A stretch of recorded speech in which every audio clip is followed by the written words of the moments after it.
ओम नमो भगवते वासुदेवाय। ओम नमो भगवते वासुदेवाय। ओम नमो भगवते वासुदेवाय। नारायण नमस्कृत्य नरं चैव नरोत्तमं देवीं सरस्वतीं व्यासं ततो जयमुदीरये। प्रवृत्तां स्वकतः कृष्ण पुण्यश्रवण कीर्तनः हृदयन्तस्थो हि भद्राणि विधुनोति सुहृत् सताम्। नष्टप्रायेषु अभद्रेषु नित्यं भागवत सेवया भगवती उत्तम श्लोके भक्तिर्भवति नैष्टिकी। कृष्णाय वासुदेवाय देवकी नंदनाय च नंद गोप कुमाराय गोविंदाय नमो नमः। जय श्री कृष्ण चैतन्य प्रभु नित्यानंद श्री अद्वैत गदाधर श्रीवासादि गौर भक्ता वृंद। हरे कृष्णा कृष्णा कृष्णा हरे हरे, हरे राम राम राम हरे हरे। हरे कृष्णा कृष्णा कृष्णा हरे हरे, हरे राम राम राम हरे हरे। हरे कृष्णा कृष्णा कृष्णा हरे हरे, हरे राम राम राम हरे हरे। हरे कृष्णा। सभी भक्तों का स्वागत है प्रातःकालीन श्रीमद् भागवतम के सत्र में। और हम लोग 7वें अध्याय में है, पहला कैंटो 7वां अध्याय। श्लोक क्रमांक कल हमने पढ़ा 38, 39, 40, 38, 39, 40।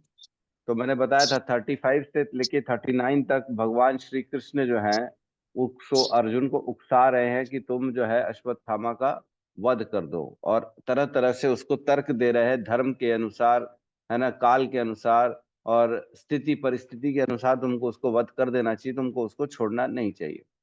तो कल हमने पढ़ा 38 नंबर श्लोक में कह रहे हैं वचन निभाने के लिए। इसके अतिरिक्त मैंने स्वयं तुम्हें द्रौपदी से यह प्रतिज्ञा करते सुना है कि तुम उसके पुत्रों के वधकर्ता का सिर लेकर आओगे। और 39 में कहते हैं यह आदमी तुम्हारे ही कुल के सदस्यों का हत्यारा तथा वधकर्ता आतताई है। यही नहीं, उसने अपने स्वामी को भी असंतुष्ट किया है। वह अपने कुल की राख कुलांगार है। तुम तत्काल इसका वध कर दो। तो इस प्रकार भगवान श्री कृष्ण ने अर्जुन को बताया कि अश्वत्थामा का तुमको वध कर देना चाहिए।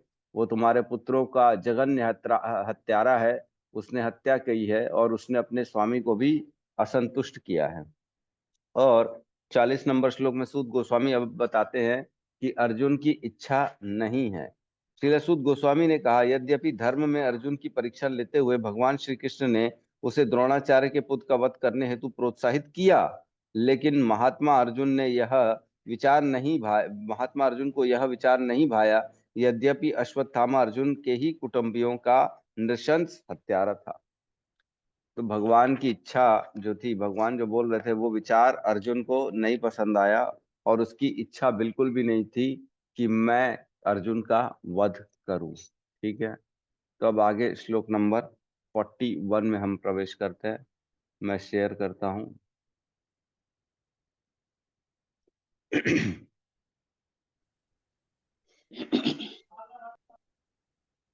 श्लोक नंबर 41 दिख रहा है सबको? क्लियर? जी प्रभु जी। ठीक है, ठीक है। अथोपेत्य स्वशिबिरम् अथोपेत्य स्वशिबिरम् गोविंद प्रिय सारथी गोविंद प्रिय सारथी न वेद्यतं प्रियाये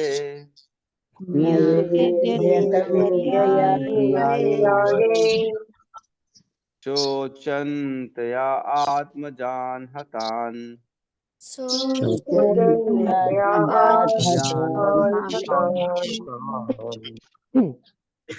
अथोपेत्य स्वशिबिरम्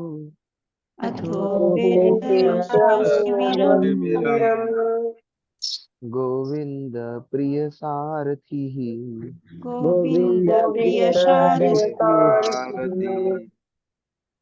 न्यवेदयत् प्रियाये न वेदयन्तं वेदयन्तं प्रियाय प्रियाय शोचन्त्य आत्मजान् हतान् शोचन्त्यात्मजान्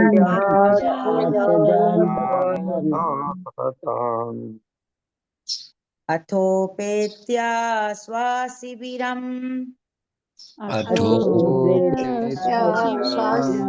शिबिरम् गोविन्द प्रियसारथिः गोविन्दप्रियसारथि न्यवेदयत्तं प्रियाये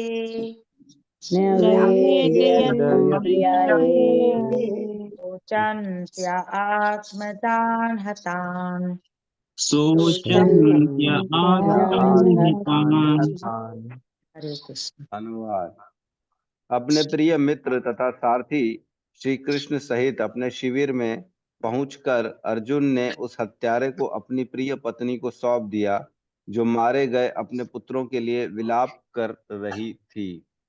ओम अज्ञानतिमिरन्धस्य ज्ञानाञ्जनशलाकया चक्षुरुन्मिलितं नमः श्री चैतन्य मनोभीष्टं स्थापितं येन भूतले स्वयं रूपः कदा मह्यं ददाति स्वपदान्तिकं वन्देऽहं श्रीगुरु श्रीयुतपदकमलं श्रीगुरून् वैष्णवांश्च श्रीरूपं सागरजातं सहगण रघुनाथान्वितं तं सजीवं साद्वैतं सावधूतं परिजनसहितं कृष्ण चैतन्य देवं श्री राधा कृष्ण पादान् सहगण ललिता श्री विशाखान्वितांश्च हे कृष्ण करुणा सिंधु दीनबंधु जगतपते गोपेश गोपिका कांता राधा कांत नमस्तुते तप्त कांचन गौरांगी राधे वृंदावनेश्वरी वृषभानुसुते देवी प्रणमामि हरिप्रिये वाञ्छाकल्पतरुभ्यश्च कृपा सिन्धुभ्य एव च पतितानां पावनेभ्यो वैष्णवेभ्यो नमो नमः। नमो विष्णुपादाय कृष्णपृष्ठाय भूतले श्रीमते भक्तिवेदांत स्वामीति नामिने नमस्ते सरस्वते देवे गौरवाणी प्रचारिणे निर्विशेष शून्यवादी पाश्चात्य देश तारिणे जय श्री कृष्ण चैतन्य प्रभु नित्यानंद श्री अद्वैत गदाधर श्रीवासादि गौर भक्त वृंद हरे कृष्णा कृष्णा कृष्णा हरे हरे हरे राम राम राम हरे हरे हरे कृष्णा। श्लोक नंबर 41। अथोपेत्य स्वशिबिरम। अथोपेत्य मतलब उसके बाद वहां पहुंचकर अपने शिविर में, है ना, अपने शिविर जो अपना कैंप था अर्जुन का, जहां लड़ाई के बाद ये लोग सब रात में भी सोए थे, हमने बात करी थी। कैंप में घुस के अश्वत्थामा ने उनके पुत्रों को मारा था और कैंप में रात को सोने के लिए कृष्ण ने पांडवों को मना किया था। ठीक है, तो कैंप वापस पहुंच गया वो अपने, दोबारा अपने शिविर में। गोविंद प्रिय सारथी, भगवान कृष्ण जो उसके सबसे प्रिय हैं उनके साथ पहुंच गया। देखो ये चीज बड़ी इंपॉर्टेंट है कि भगवान कृष्ण जो है ना अखिल ब्रह्मांड नायक हैं, सब पूरे ब्रह्मांडों के नायक हैं, वही कृष्ण सबसे श्रेष्ठ हैं। वो अभी भी सारथी बन के बैठे हुए हैं, ये समझने की बात है। अभी भी जो अश्वत्थामा को भी मारने गए हैं तो भी वही सारथी बन के गए हैं। जरूर उनको मतलब किसी और को भी ले जा सकते थे, लेकिन भगवान का अपने भक्तों के प्रति इतना प्रिय प्रेम होता है कि भगवान सब कुछ करते अपने भक्तों के लिए। अहम भक्ता पराधीन हूँ, मैं भक्तों के पराधीन हूँ। भगवान कहते हैं मैं जो भक्त करते हैं ना मैं उनके नीचे हूँ, जो बोलेंगे वो करना पड़ेगा मेरे को। तो यहाँ पे गोविंद प्रिय सारथी अपने प्रिय गोविंद के साथ जो सारथी बने हुए थे उनके साथ वो वहां पे पहुंच गया। और न्यवेदयत तम प्रियाये, उसको नवेदयत मीन्स उसको प्रदान किया अपनी पत्नी जो द्रौपदी है, प्रियाये प्रियतमा को। उसने जो अश्वत्थामा को बांध के पशुओं के जैसे लाया था उसको सौंप दिया। और शोचयन शोचयंत्य आप आत्मजन हतान, जो शोक में थी। आत्मजन मीन्स मतलब खुद से प्रदान किए गए जो खुद के उत्पन्न पुत्र थे, उनकी हत्या के कारण वो बड़े शोक में थी। ऐसी पत्नी को लाके अश्वत्थामा जो पशुओं के जैसे बंधा हुआ था उसको सौंप दिया अर्जुन ने।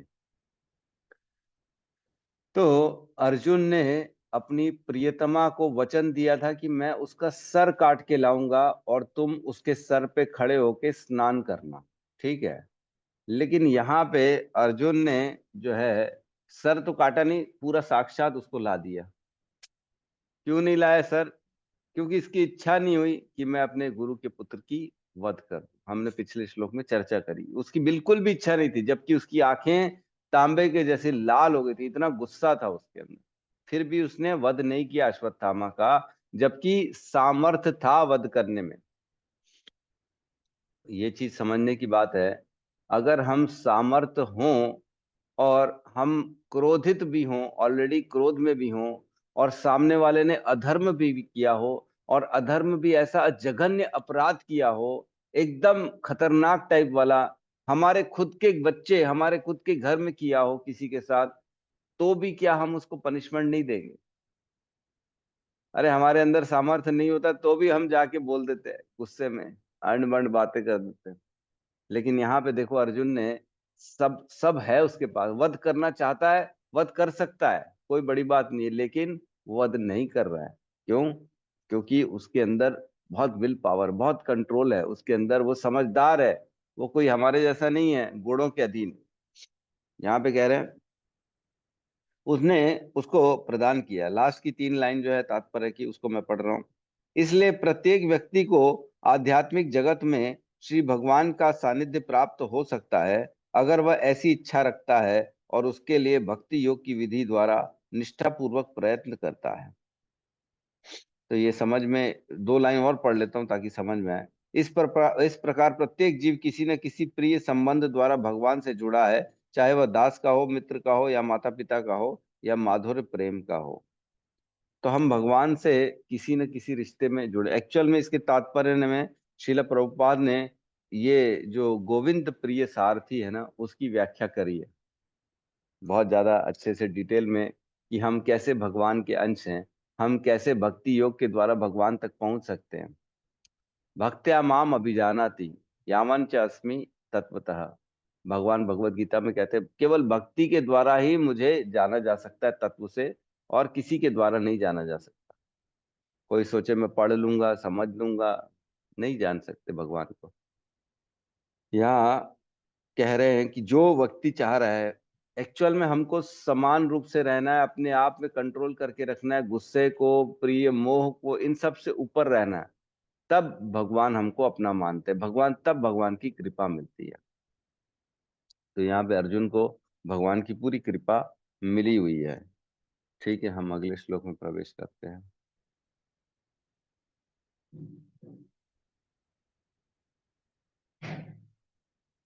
(42) तथा हतं पशुवत् पाशबद्धम् तथा हितं पशुवत् पाशबद्धम् अवाक मुखम कर्म जुगुप्सितेन अवाकं कर्म जुगुप्सितेन निरीक्षया कृष्णाकृतं गुरोसुतं निरीक्ष्य कृतं गुरोसुतं वाम स्वभावा कृपया ननाम च स्वाभावायाननां च तथा हृतं पशुवत् पाशबद्धम्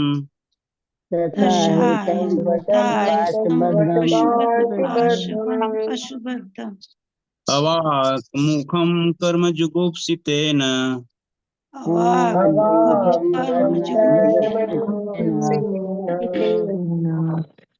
निरीक्ष्य कृष्णापकृतं गुरुसुतं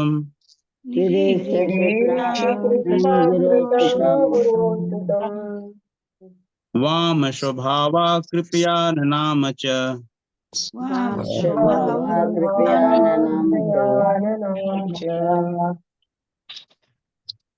तथा हितं पशुवत् पाशबद्धम् तथा हितं पशुवत् पाशबद्धम् मुखं कर्म जुगुप्सितेन मुखं कर्म जुगुप्सितेन निरीक्षय कृष्ण पकृतं गुरोसुतं कृष्णापकृतं गुरोसुतं वाम स्वभावा कृपया ननां च वामशभावा कृपया ननांश। अनुवाद। श्रील सूत गोस्वामी ने कहा, तब द्रौपदी ने अश्वत्थामा को देखा जो पशु की भांति रस्सियों से बंधा हुआ था और अत्यंत घृणित हत्या का कृत्य करने के कारण चुप था। अपनी स्त्री स्वभाववश तथा स्वभाव से उत्तम एवं भद्र होने के कारण उसने ब्राह्मण रूप में उसके प्रति सम्मान व्यक्त किया। तो यहाँ पे द्रौपदी के स्वभाव की बात चल रही है। किस प्रकार द्रौपदी ने उस स्थिति में रिएक्शन दिया, रिस्पॉन्स क्या दिया जब अश्वत्थामा को, जो उसके 5 पुत्रों का आधी रात को शिविर में घुस के सर काट के वध कर दिया था और सर भी लेके जा चुका था, ऐसी माता, ऐसी द्रौपदी ने क्या किया उसके प्रति ये बता रहे हैं हम। क्या किया उन्होंने? उन्होंने अपने स्वभाववश, उनका स्वभाव क्या था? बड़ा ही कोमल था। क्यों? क्योंकि भक्त जो होते हैं वो बड़े कोमल होते हैं। भक्तों का स्वभाव क्या होता है? पर दुखा दुखी, दूसरे के दुख को दुखी हो जाते बेचारे। अपना दुख और सुख तो छोड़ ही देते हैं, लेकिन दूसरे के दुख को देख के बड़े दुखी हो जाते हैं। तो यहाँ कह रहे हैं, अपने स्त्री स्वभाववश तथा स्वभाव से उत्तम एवं भद्र होने के कारण उसने ब्राह्मण रूप में उसके प्रति सम्मान व्यक्त किया। ये तो हजम ही नहीं हो रही बात। हजम के बाहर है, डाइजेशन ही नहीं हो रही। जिसने उसी के 5 बेटे को, जो कोई बहुत बड़े नहीं थे, छोटे बच्चे थे, 12-15 साल के बच्चे थे, उन बच्चों की हत्या कर दी। उनके प्रति भी उसका स्वभाव कोमल हो गया और उसकी भी वो इज्जत मान कर रही है, सम्मान व्यक्त कर रही है उसको। ऐसे व्यक्ति को हम तो सोच भी नहीं सकते। सच बात है, आप अगर ठंडे दिमाग से सोचेंगे, कोई इतना ज्यादा हमारे खिलाफ बोल दे और हम चुपचाप उसका सम्मान करें, ये कैसे पॉसिबल? हमारे लिए तो पॉसिबल नहीं है। लेकिन द्रौपदी माता बड़ी उत्तम थी, बहुत बड़ी भक्त थी, तभी तो उसका नाम कृष्णा पड़ा। कृष्णा पड़ा है। क्यों? क्योंकि वो इस कैटेगरी में है। क्यों? क्योंकि भगवान की अनन्य भक्त है वो। हर स्थिति परिस्थिति में वो भगवान को याद करती द्रौपदी। तो क्यों कर रहा है? क्योंकि वो गुरु सुतम है। इसमें लिखा है गुरु सुतम, बहुत इंपॉर्टेंट वर्ड है, गुरु सुतम। अश्वत्थामा कौन है? गुरु का पुत्र है, इसलिए उसको सम्मान मिल रहा है। इसलिए द्रौपदी जो है ना, उसका सम्मान कर रही है। गुरु कौन है? द्रोण है। द्रोणाचार्य गुरु थे। अच्छा, ये भी बता दूं कि वो द्रौपदी के गुरु नहीं थे, वो अर्जुन के गुरु थे, युधिष्ठिर के गुरु थे, भीम के थे, नकुल के थे, सहदेव के थे, लेकिन द्रौपदी के गुरु नहीं थे। तो भी अपने पतियों के गुरु के पुत्र के प्रति इतना सम्मान प्रकट कर रही हैं वो, हैं अपने स्वभाववश। तो जो खुद के दुख के बावजूद भी करुणावश दिखा रही है वो। खुद इतना बड़ा जघन्य दुख है उनके पास, 5 पुत्र चले गए आधी रात को, इतना दुखी है, उनका चेहरा तक नहीं देख पाई, तो भी ऐसे वधकर्ता के खिलाफ नहीं बोल रही कुछ और उनको शांति से सम्मान प्रदान कर रही। मैं तो सुन के थोड़ा सा हिल गया कि ऐसा पॉसिबल कैसे है। तो हम देखते हैं भागवत में ऐसा बहुत से प्रसंग आते हैं जिसमें जो भक्त होते हैं उनके खिलाफ हम देखते हैं। जैसे जयदेव गोस्वामी की बात करते हैं। जयदेव गोस्वामी की सबने कथा सुनी है, जिन्होंने गीत गोविंद लिखा था। और जयदेव गोस्वामी को जब पुरस्कार में कुछ स्वर्ण की मुद्राएं मिली थी, तब वो जा रहे थे रास्ते में, तब कुछ चोरों ने उनकी मुद्राएं चुरा ली थी और उनके हाथ और पैर काट के उनको गड्ढे में फेंक दिया था। याद है कि नहीं? जब गड्ढे में फेंक दिया था उनको, तो भी जयदेव गोस्वामी भगवान का नाम स्मरण कर रहे थे। उनको कोई भान नहीं था कि मेरी परिस्थिति क्या है। बचाओ बचाओ नहीं चिल्ला रहे थे, वो भगवान को याद कर रहे थे, जगन्नाथ को याद कर रहे थे। तब क्या हुआ, वहां के राजा वहां से निकल रहे थे, तो उन्होंने देखा कि इतना तेज कैसे निकल रहा है किसी गड्ढे से। तब जब देखा गड्ढे में, तो कोई जो है ऐसा हाथ पैर कटा हुआ व्यक्ति है, वो भगवान का स्मरण कर रहा है। तब राजा जी ने निकाला उनको। वो समझ गए कि कोई ना कोई बहुत दिव्य, कोई जो है साधु संत है और इसकी सेवा करनी चाहिए। तो राजा उनको अपने घर ले गए, उनकी सेवा करी। जब सेवा करी तो उनके साथ उनका आत्मीयता बढ़ गई, प्रेम बढ़ गया दोनों का, राजा और जयदेव गोस्वामी का।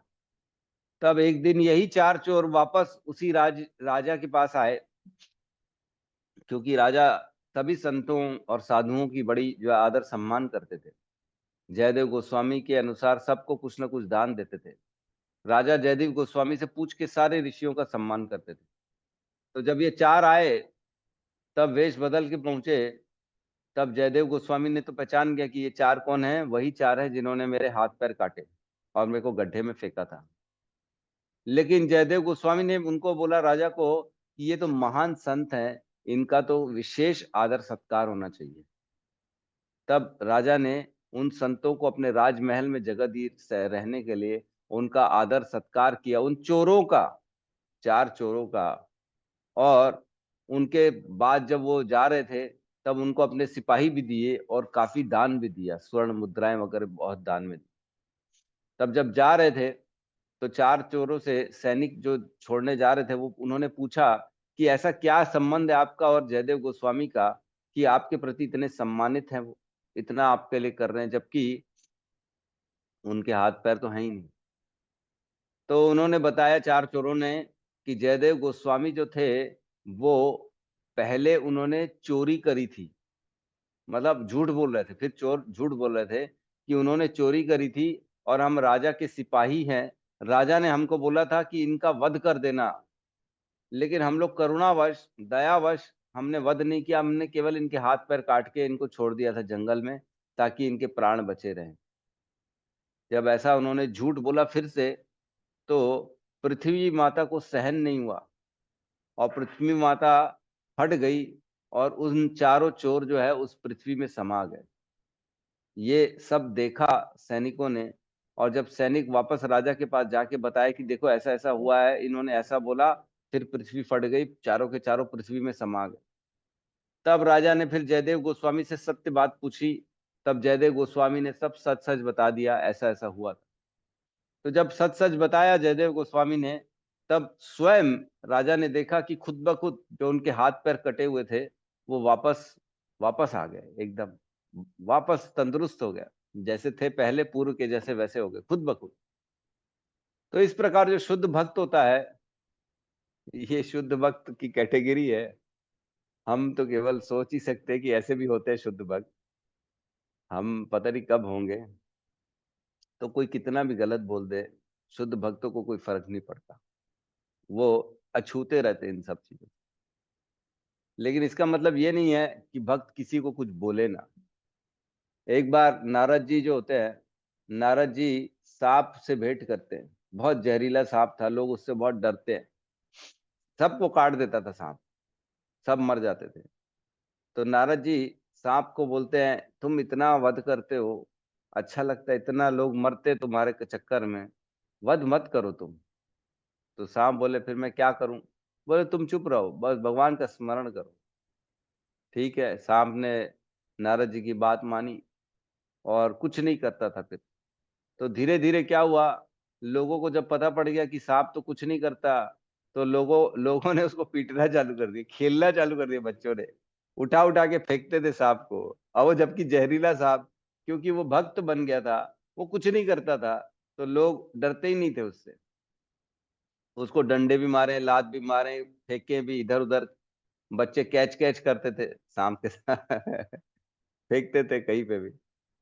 तो उसकी स्थिति बड़ी खतरनाक हो गई बेचारे सांप की। सांप के पास एक बार नारद जी आए, बोले क्या हो गया? बोले, प्रभु, जिंदगी पूरी कठिन हो गई, लोग मेरे को लात मारते हैं, है ना, लोग मेरे को छोड़ते नहीं है, बहुत बहुत गंदा व्यवहार करते, डंडे मारते मेरे को, मैं क्या करूं? तो बोले, तो तुम तो सांप हो यार, वो भी इतने जहरीले सांप हो, फिर ये क्या कर रहे हो तुम? ऐसे लोग क्यों तुमसे भयभीत क्यों नहीं है? तो बोले, आपने मना किया मेरे को किसी को भी जो है मारना नहीं है, किसी को भी किसी भी प्रकार का जो है ना आतंक नहीं करना है। तो नारद जी बोले, अरे मैंने मारने के लिए मना किया था भाई, लेकिन तुम फुंकार तो कर ही सकते हो। तुम अपना डर तो बना ही सकते हो, हैं, थोड़ा सा अपना टेरर बना के रखो ना, हालांकि तुम्हारे साथ लोग गलत व्यवहार ना करें। तो भक्तों को भी ऐसा है कि अंदर से प्रेम ही रखना है, अंदर से सबके प्रति बहुत हृदय कोमल रखना है, लेकिन व्यवहार सबके साथ एक समान नहीं करना है ना। ऐसा नहीं दुश्मन भी आ रहा है तो उसको वाह जी आओ आओ आओ आओ, आपकी हम खातिरदारी कर रहे हैं, ऐसा नहीं।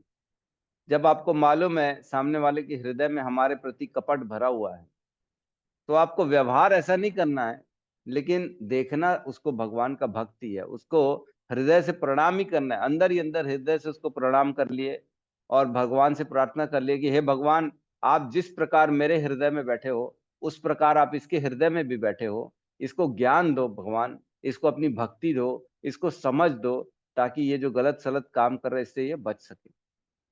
और हमको व्यवहार क्या करना है, हमको उसके साथ भैया तुम जाओ, हमको तुम्हारे से कोई काम नहीं, है ना, तुम अपने रास्ते हम अपने रास्ते। हम ऐसे लोगों से ज्यादा संबंध नहीं रखते जो केवल और केवल अपना सिद्ध मतलब सिद्ध करने के लिए हमारा उपयोग करें, है ना, हमारा शोषण करें, हमारे को जबरदस्ती जो है यूज करे, ऐसे लोगों से दूर ही रहें। क्योंकि हमारे अंदर वो भाव नहीं है ना, हमको भक्ति करनी है। ये सब में चक्कर में रहेंगे तो हमारी चेतना अशुद्ध होती चली जाएगी। जितना हम कपटी लोगों के साथ, नेगेटिव लोगों के साथ उठना बैठना करेंगे, उतना उनका स्वभाव हमारे स्वभाव के अंदर आता जाएगा। जैसा करेंगे संग वैसा रहेगा रंग, जैसा रहेगा रंग वैसा रहेगा आचरण। तो ऐसा आचरण हो जाएगा धीरे धीरे, है ना, तो वो बचना चाहिए। तो यहाँ माता जी द्रौपदी माता के स्वभाव के बारे में चर्चा चल रही है कि वो इतनी स्वभाव से कोमल थी कि उन्होंने उसका सम्मान किया। तो इस प्रकार हम आगे बढ़ते हैं। कोमल स्वभाव की थी, प्रणाम किया उन्होंने, और ऐसे गुरुपूत गुरु सुतम के लिए फिलहाल उन्होंने कोई भी रिएक्शन नहीं दिया कि मार दो या क्या करो, बल्कि सम्मान किया। हम आगे बढ़ते हैं अब, और क्या हुआ आगे हम चर्चा करते हैं 43 नंबर श्लोक में। 43 उवाच च सहन्त्यस्य उवाच च असहन्तस्य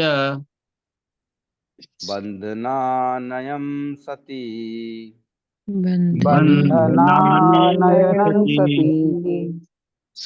मुच्यतामेष मुच्यतामेष मुच्यतामेष ब्राह्मणो नितरां गुरु ब्राह्मणो ब्राह्मणो नितरां गुरु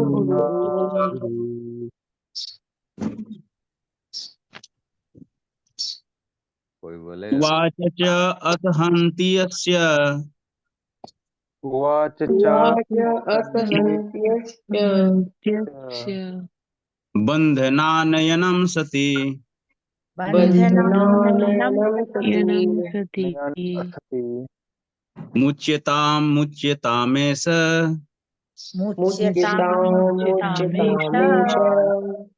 ब्राह्मणो नितरां गुरु ब्राह्मणो नितरां गुरु उवाच च असन्ति अस्य उवाच च असहन्त्यस्य बन्धनम् आनयनं सति आनयनं सति मुच्यताम् एषः मुच्यतामेष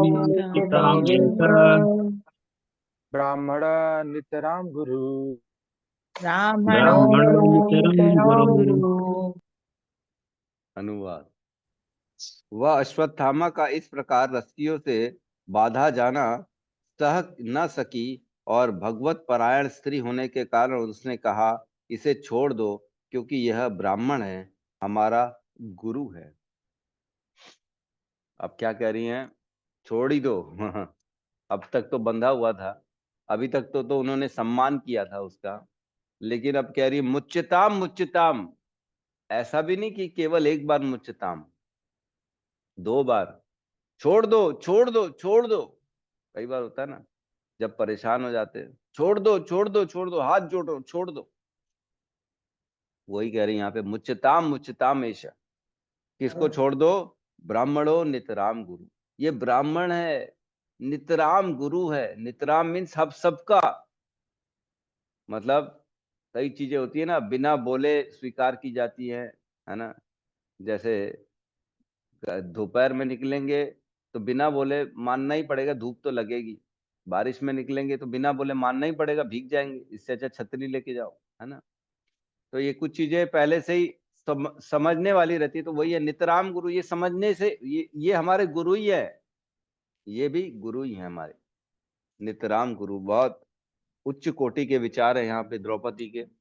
वो कह रही मुच्यताम मुच्यताम, इसको सह न सही कि किस प्रकार गुरु को बांधा गया है, और गुरु निष्ठा के कारण वो कह रही हैं कि इसको छोड़ दो रस्सियों से, इसको खोल दो। क्यों? क्योंकि वो भगवत परायण स्त्री है। अच्छा, अब इसमें एक और चीज बता दूं मैं आपको कि जब द्रौपदी का चीर हरण हो रहा था, जब उनके वस्त्र निकाले जा रहे थे, तो मैं ये मानता हूं कि उस सभा में अश्वत्थामा भी होगा। क्या इसमें किसी का विरोध है?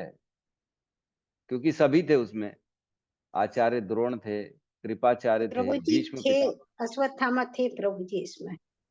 अश्वत्थामा थे। मैं वही कह रहा हूँ, मेरे को ऐसा मैं मान ही रहा हूँ क्योंकि थे। ऐसा लिखा है कि नहीं ये पता नहीं, मैंने पढ़ा नहीं महाभारत, बट ये माना जा रहा है कि वो थे। और उनके सामने उन्होंने दुर्योधन का सपोर्ट किया था अश्वत्थामा ने, कि ठीक है ना, दुशासन के द्वारा द्रौपदी के वस्त्र को उतारा जाए सबके सामने, पूरी सभा में उसको वस्त्रहीन किया जाए। इसमें इनका भी समर्थन था, अश्वत्थामा का भी। ऐसा हो चुका है द्रौपदी के साथ, उसके बाद भी द्रौपदी देखो आज उसके प्रति कितनी दया की भावना रखी है कि नहीं। मतलब बहुत बड़ी बात है, कोई अपने साथ किए गए सारे प्रकार के दुष्व्यवहार, तकलीफों को भुला दे और फिर भी उसका सम्मान करे। मतलब असहनीय है ये, इतना करुणा स्वभाव जो है ना, असहनीय है कि द्रौपदी का इतना स्वभाव कैसे हो गया, और उसने किस प्रकार इसको छोड़ने के लिए बोल दिया अश्वत्थामा को। जबकि अश्वत्थामा जो है, हम आगे देखेंगे, इतना सब होने के बाद फिर वो बाण छोड़ेगा। वो बदमाश है, चोर का चोर है ना। जो आसुरी व्यक्ति होता है वो कभी भी अपने स्वभाव को नहीं बदल सकता। तो आगे हम ये चीज को सह सीखेंगे कि इतना दया करना और इतना ये भी ठीक नहीं है, क्योंकि जो जैसा होता है उसको बदलने में बहुत समय लगता है ना, बहुत समय लगता है।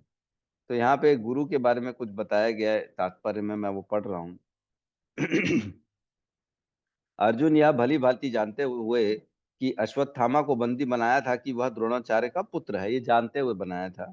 भगवान श्री कृष्ण भी यह जानते थे, किंतु उन दोनों ने इस पर विचार न करते हुए कि ब्राह्मण पुत्र है, उससे उस हत्यारे की भर्त्सना की। तो उन्होंने भर्त्सना भी की थी, विचार सारा किया। प्रामाणिक शास्त्रों के अनुसार यदि शिक्षक या गुरु अपने पद की प्रतिष्ठा को बनाए नहीं रख पाता, तो वह गुरु बने रहने के अयोग्य है और उसका तिरस्कार किया जाना चाहिए। मतलब अगर कोई किसी को हमने गुरु बनाया, है ना, गुरु माना, गुरु से शिक्षा प्राप्त कर ली, लेकिन ऐसा हो सकता है कि गुरु का पतन हो जाए, गुरु माया द्वारा ग्रसित हो जाए और वो अपने रास्ते से भटक जाए, और वो माया द्वारा अपने हित के लिए गलत रास्तों में चला जाए। तब क्या करना चाहिए शिष्य का? तो यहाँ लिखा है कि तब उस शिष्य को अपने गुरु को त्याग देना चाहिए। ऐसा नहीं है कि हमने तो गुरु मान लिया, अब गुरु जो बोलेगा, अधर्म भी बोलेगा तो मैं करूंगा, ऐसा नहीं होना चाहिए। गुरु जब अधर्म की बात करे, है ना, ज्ञान विमुख हो जाए, पतन हो जाए, है ना, केवल और केवल पद प्रतिष्ठा सम्मान पैसा इसमें अगर फंस जाए, तो हमको ऐसे गुरु को त्याग देना चाहिए, यहाँ ये लिखा है। और क्या कह रहे हैं? गुरु को आचार्य भी कहते हैं, अर्थात वह ऐसा व्यक्ति होता है जिसने समस्त शास्त्रों के सार को आत्मसात कर लिया है और अपने शिष्यों को भी उसका पालन करना सिखाता है। तो गुरु को आचार्य क्यों कहते हैं? क्योंकि वह आचरण से सिखाता है। है ना। वो उसका आचरण कैसा होता है, शास्त्रों के आधार पर आचरण होता है। जैसे शास्त्र कहेंगे, शास्त्र से विपरीत कभी नहीं कहेगा गुरु। जो शास्त्र के विपरीत कह रहा है तो वो गुरु है ही नहीं, है ना। गुरु मतलब वो व्यक्ति जो शास्त्रों पर आधारित बात करे, जैसा शास्त्र में लिखा है वैसा फॉलो करे और अपने जीवन में यथा शब्द उसको फॉलो करे। तो इंग्लिश में क्या कहते हैं, गुरु नोज द वे। गुरु को मालूम है कि क्या रास्ता है, क्या कहाँ जाना है। और खुद स्वयं गुरु गोज द वे, उसी रास्ते में स्वयं खुद भी चलता है ना, जो शास्त्र बोल रहे हैं उसमें चलता है। और आखिरी में गुरु शोज द वे, गुरु सबको मार्गदर्शन भी करता है कि उसी रास्ते में सबको चलना है ना। गुरु knows the way, Guru goes the way and Guru shows the way. गुरु को मालूम भी है, गुरु खुद उसको फॉलो भी करता है और गुरु गुरु दूसरों को प्रदर्शन भी करता है। कई गुरु होते हैं जो बोलते तो है अरे आपको ये करना चाहिए और स्वयं नहीं करते हैं, अरे हमारे लिए नहीं है ये आपके लिए है। ऐसा नहीं होता। गुरु का आचरण देखना चाहिए, गुरु वाकई में क्या शास्त्रों को फॉलो कर रहा है कि नहीं कर रहा है। तो यहाँ पे गुरु की कुछ कुछ बातें लिखी हैं, क्योंकि वो माता जो है ना द्रौपदी, उसको गुरु की बराबर की जो है पदवी दे रही हैं, जो कि गलत है। वो गुरु का काम नहीं किया, वो च्युत हो चुका है गुरु के पद से, तो भी माता द्रौपदी उसको जो है गुरु का सम्मान दे रही है ना। तो गुरु के लिए इतना इतना सम्मान के लायक नहीं है वो, फिर भी उसको दे रही हैं। और आखिरी की 3 लाइन में लिखा है, भगवत भगवत भक्त को स्वयं कितने ही कष्ट क्यों न सहने पड़े, फिर भी वह अन्य व्यक्तियों के प्रति, यहाँ तक कि शत्रु के प्रति भी कठोर नहीं होता। ये लक्षण है श्री भगवान के शुद्ध भक्त के। तो ऐसा क्यों होता है,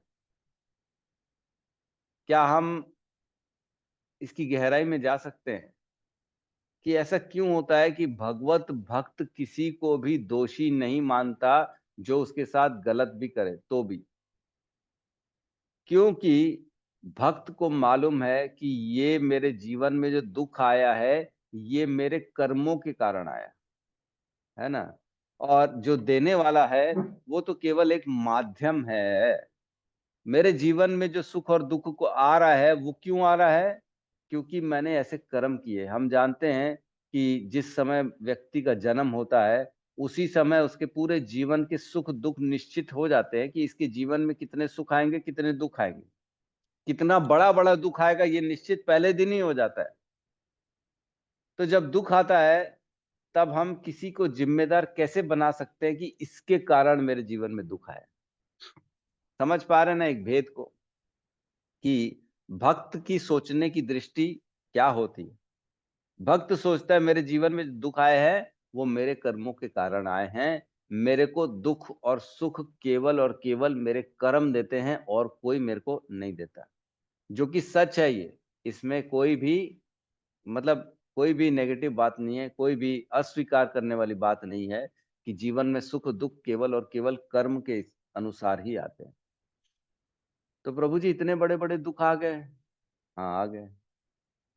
सहन करने से वह दुख और सुख खत्म हो जाएंगे, लेकिन अगर सहन नहीं करेंगे तो वो दुख और सुख दोबारा फिर प्रकृति में चले जाएंगे, फिर दोबारा हमारे पास आएंगे। तो सहन कर लेना चाहिए। तो द्रौपदी माता ने यही उदाहरण प्रस्तुत किया कि कितना भी बड़ा दुख क्यों ना आए, कितना बड़ी तकलीफ क्यों ना आए, उसको सहन करना चाहिए, ना कि दोषारोपण करना चाहिए। ओहो तो देखो ना ये क्या कर दिया, इसने ये कर दिया, उसने वो कर दिया। नहीं नहीं, दोषारोपण नहीं करना चाहिए। किसी के प्रति नेगेटिव सोचना भी नहीं चाहिए कि तेरा बुला हो ना, मैं बताती हूँ मेरा भगवान बैठा है ना, तेरे को दिखाएगा, तेरे को एक दिन रास्ता दिखाएगा, रुक जा तेरा मेरा मेरा भोला तेरे को छोड़ेगा नहीं। ऐसा लोग बोलते हैं। मैं शिव जी पे रोज जल चढ़ाती हूँ, चढ़ाता हूँ, मेरा भोला बदला लेगा तेरे से, है ऐसा नहीं बोलना चाहिए। ये क्या तुम्हारा कोई बॉडीगार्ड है क्या जो तुम्हारे लिए ये सब काम करेंगे। ये सब सोचना नहीं चाहिए, किसी को भी गंदा नहीं बोलना चाहिए। क्योंकि काले न सर्वत्र गंभीर रहन सा, सुख दुख जो होता है ना काल की शक्ति के द्वारा आता है। तस्य एव हेतो प्रयतेत को विदो, न लभ्यते यद भ्रमताम उपर्यधः, तल लभ्यते दुख वदन्यतः सुखम, कालेन सर्वत्र गंभीर रहनसा। मतलब बता रहे हैं कि जो दुख है ना, जैसे दुख ऑटोमेटिकली हमारे जीवन में आ जाता है बिना बुलाए, वैसे सुख भी आ जाता है। ये दुख सुख तो काल की शक्ति के द्वारा हमारे जीवन में आता और जाता रहता है। इसके लिए कोई भी जिम्मेदार नहीं है, केवल और केवल हमारे कर्म जिम्मेदार। जिस दिन हमारे दिमाग में ये बैठ गया ना, उस दिन हम पूरे संसार से द्वेष रहित हो जाएंगे, है ना। फिर द्वेष करना बंद कर देंगे, फिर समझ जाएंगे कि मेरे घर में, मेरे जीवन में जो भी दुख है, तकलीफ है, उसका कारण केवल और केवल मैं हूं। लेकिन इसका मतलब ये नहीं है कि जिसने दुख दिया, जो अधर्म का आचरण कर रहा है, उसके साथ हम हमेशा अच्छा व्यवहार करें। नहीं नहीं, आप अपने आप को उससे अलग कर सकते हो, उसको सिखा सकते हो, थोड़ा सा उनको बता सकते हो, भैया देखो आप गलत करते हो, हम आपके साथ अब जो है ना व्यवहार नहीं कर पाएंगे। प्रेम से हम अपने आप को काट लें, क्योंकि अभी हम इतने उन्नत नहीं हुए हैं, द्रौपदी और अर्जुन की जितने उन्नत नहीं हुए हैं कि इतना जघन्य अपराध करने वाले को भी क्षमा कर दे। आगे आएगा अगले श्लोक में कि ऐसा क्यों किया उन्होंने, है ना। तो हरे यहाँ पे कृष्ण अगर प्रभु जी। हरे कृष्ण प्रभु जी, आज एकादशी है, महत्व पढ़वाते ना। देखिए, एकादशी जो है ना, कई जगहों में आज है, कई जगहों में कल है ना। तो सूर्योदय के अनुसार आधे भारत में आज है, आधे भारत में कल है। तो हम रायपुर में काफी लोग कल मान रहे हैं, मेरे ख्याल से हम सब लोग कल ही मान रहे हैं। कैसे, कोई कुछ बताना चाहेगा इसमें? हम सब कल मान रहे हैं माता जी, हमारे हमारे हिसाब से यहाँ पे एकादशी कल है। तो हम कल महात्म को पढ़ेंगे। कल हमारी कृष्ण राधिका, कृष्ण चंद्रिका माता जो है, वो हमारे को महात्मा बताएंगी कल एकादशी का। जी जी। ठीक है। तो हम यहाँ पे द्रौपदी के बारे में चर्चा कर रहे थे, उनके उत्कृष्ट गुणों के बारे में। तो कल हम श्लोक नंबर 44 लेंगे, उसमें चर्चा करेंगे कि किस प्रकार द्रौपदी माता का इतना सौम्य, इतना कोमल स्वभाव क्यों था अपने गुरु के प्रति, अपने गुरु के पुत्र के प्रति। ठीक है, तो यहाँ किसी का प्रश्न है तो हम ले सकते हैं। प्रभु जी, जैसे कल आपने पशु हत्या कल और परसों बताई थी, तो हाँ। पक्षी नहीं पाल सकते अपन? देखिए माता जी, किसी भी पशु पक्षी को पालना खतरे से खाली है, क्योंकि अगर वो आपके संरक्षण में उसकी जान चली जाती है तो उसकी जिम्मेदारी आपकी हो जाती है ना। अगर कोई आके उसको बिल्ली खा ले या कोई कुछ और उसके साथ गलत हो जाए तो उसकी जिम्मेदारी आपकी है, क्योंकि आपके संरक्षण में था वो। आपकी जिम्मेदारी बनती है उसकी जान की जो है ना प्रोटेक्शन करना। तो ऐसा काम ही क्यों करें, रिस्क वाला काम क्यों ले। और कल को प्रभु उसके जी साथ अगर आसक्ति हो गई तो और फंस जाएंगे, फिर तो अगले जन्म में वही बनना पड़ जाएगा। प्रभु जी, लेकिन मिट्टू ना उड़कर गीला हमारे इधर आ गया था, किसी के यहाँ पला होगा, फिर वो इतना की गया नहीं, और उसको ना, या ना इतना वो सीधा है कि उसको छोड़ देंगे ना तो और मिट्टू या जानवर खा जाएंगे उसको। आपकी इच्छा फिर जो करना करिए, मैंने तो दोनों बता दिए। जी। हाँ, देखो यही चक्कर है ना। डर आ गया ना कि आप उसकी जान को बचा रहे हो, ये भाव आ गया ना आपके अंदर कि मैं उसकी सुरक्षा कर रही हूँ, मेरे अंदर इतना सामर्थ्य है कि मैं उसकी रक्षा कर रही हूँ, ये भाव आ गया ना। क्या आप किसी की जान बचा सकती हैं? क्या आपके अंदर ये सामर्थ्य है? जब जिसका समय नहीं, आएगा वो चलेगा। नहीं प्रभु जी। हाँ, फिर जब उसका समय आएगा वो चला जाएगा। जिस दिन ये भाव आ गया तो ये तो हमारे जड़ भरत वाली कहानी हो गई। उसको लग गया हिरण का बच्चा छोटा सा, अब इसको छोड़ दूंगा जंगल में तो बाकी पशु पक्षी खा लेंगे, इसको मैं पालता हूँ अब। धीरे धीरे पालने लगा तो उसमें आसक्ति हो गई। फिर जब स्थिति विकट आ गई तो लगा अरे बाप रे, मैं चले जाऊंगा तो इसको कौन सोचेगा, इसके बारे में कौन ख्याल करेगा। तो ऐसा विचार करते करते उसका जो है प्राण निकल गया। फिर अगले योनि में उसको हिरण बनना पड़ेगा। कहा कहा कथा है पूरी भागवतम में। भरत, जब प्रभु जी, भरत पर मेरे महाराज को की। आसक्ति नहीं है, मेरे को कोई आसक्ति हाँ, नहीं है। मेरे मिस्टर को उससे आसक्ति, मेरे को नहीं है। तो मिस्टर को भी तो आसक्ति बढ़ रही है ना। अगला जी। जीवन उनको तोते का बनाना चाहते हो क्या आप? वो जानते। ये सब काली आसक्ति किसी में नहीं रखनी है, अपने बच्चों में नहीं रखनी है। कब कब समझेंगे नहीं हम? प्रभु, रोज पढ़ रहे हैं, रोज जान रहे हैं। नहीं प्रभु अपने जी, किसी बच्चों में, में अपने नहीं माता है। पिता में, किसी में भी आसक्ति नहीं रखनी है। सब अपने अपने जीवन जिएंगे, सब अपने, जिस समय उनकी मृत्यु निश्चित है उस समय वो मर जाएंगे। आप किसी को 1 मिनट एक्स्ट्रा नहीं जीवन दे सकते हो, किसी को 1 मिनट एक्स्ट्रा जीवन कम नहीं कर सकते हो। आपके हाथ में ये है ही नहीं। हम ये कब समझेंगे? ये समझना चाहिए, पड़ेगा। हम किसी को भी नहीं पाल रहे हैं, वो अपना समय लेके आया, वो खुद ही पालेगा। लेकिन हमने अगर उसको अपनी शरण दे दी, अपने पास रख लिया, तो अगर उसकी मृत्यु हो गई तो उसकी जिम्मेदारी आपकी हो जाएगी। ये समझना बहुत गहरे है। ये सब कर्म का जो है ना, कर्म के जो लॉज है, जो नियम है, बहुत खतरनाक है। फंस जाएंगे हम। गहना कर्मणो गति, है ना। कर्मणो हि अपि बोद्धव्यम, बोद्धव्यम च विकर्मणा, अकर्मणस्य बोद्धव्यम, गहना कर्मणो गति। कर्मों की गति बहुत बहुत गहरी है, हम लोग नहीं समझ सकते, फंस जाएंगे इसमें। यह सावित्री माता जी कही है। हरे कृष्ण प्रभु जी, दंडवत प्रणाम। प्रभु राम जी, फिर वैसे बनारस यूपी में एकादशी का कुछ टाइम हो तो बताइए ना। मैं क्या करूँ, आज करूँ क्या कल करूँ? उस समय उधर का हमारे, क्या बताएं, अनिल प्रभु, हरि बोल।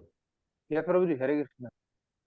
थोड़ा चेक करके बता देना ना, उधर पे क्या पोजीशन है, बनारस साइड आज करना है कि कल करना है, जोन के हिसाब से वैष्णव कैलेंडर में डाल के। जी प्रभु तो जी, मैं देख। माता जी आपको ना, ये हमारे अनिल प्रभु है, थोड़ी देर में आपको व्हाट्सएप कर देंगे, है ना। जी जी प्रभु आप जी, ग्रुप में है बहुत ना, बहुत। श्रीमद् भागवतम में? हाँ प्रभु जी। हाँ, तो ग्रुप में डाल दीजिएगा अनिल प्रभु कि बनारस में बिल्कुल कौन मैं सा। हूँ ना प्रभु जी ग्रुप में। मुझे भी नहीं मालूम है। अरे भाई, अब आप, वो तो आपको देखना पड़ेगा। हाँ। हूँ ना प्रभु जी, सबसे तो सुन रही तो होंगी ना। ग्रुप का सब मैं देखती हूँ प्रभु जी। हाँ, तो बस है तो फिर ठीक है, डाल देंगे, उसमें मिल जाएगा आपको। वैसे रायपुर के लिए तो आपका अभी कोई आपका मैसेज यूट्यूब ग्रुप में ही आता है कल ना ही होगा। प्रभु जी? मेरे सारे मैं ग्रुप्स पे डालता हूँ। भागवतम हाँ तो ग्रुप है, मैं हूँ प्रभु स्पिरिचुअल जी, वर्ल्ड है। मैं हूँ प्रभु जी। मैं डाल दूंगा माता जी। जी प्रभु जी, ठीक बहुत है, बहुत धन्यवाद। हरे कृष्णा। धन्यवाद। हरे हरे कृष्ण। कृष्णा। ठीक है, तो हम यहाँ पे आज क्लास को क्लोज करते हैं। बहुत बहुत धन्यवाद सभी को। और रायपुर में रहने वाले भक्तों के लिए कल एकादशी है, कल करेंगे एकादशी हम। ठीक है, राइट प्रभु। तो सब मिल के हरे कृष्ण महामंत्र का जाप कर लेते हैं। हरे कृष्णा हरे कृष्णा कृष्णा कृष्णा हरे हरे, हरे राम राम राम हरे हरे। समस्त भक्त वृंद की जय। जय जय हो। जगत गुरु श्रील जगत गुरु प्रभुपाद की की जय। जय। निताई गौर प्रेमानंदे, हरि हरि बोल। हरि बोल, हरि बोल। हरि हरे हरि। कृष्णा प्रभु जी। हरे हरे कृष्ण कृष्णा। प्रभु जी। हरे प्रभु कृष्ण जी, प्रभु जी। कल करना है कि आज करना है प्रभु जी? ओके, वही आज बोली ना, भी जब वैसे कर मेरा मन सकते हो करे माता तो जी, कोई मिलेगा दिक्कत नहीं मिलेगा है। वही। आज भी कर सकते हो, आज कल भी कर सकते हो, बोली ना दोनों दिन मैंने। कर सकते हो। प्रभु जी, लेकिन तो पारण टाइम जी जो है हाँ, परसों है। क्या है कि हम कहीं गड़बड़ में कल गड़बड़ जी करना में। ज्यादा अच्छा। उचित है। बाकी आपकी जैसी श्रद्धा माता जी, दोनों अलाउड है, कोई प्रॉब्लम आज ठीक है प्रभु जी, धन्यवाद। नहीं। धन्यवाद माता जी, हरे कृष्ण।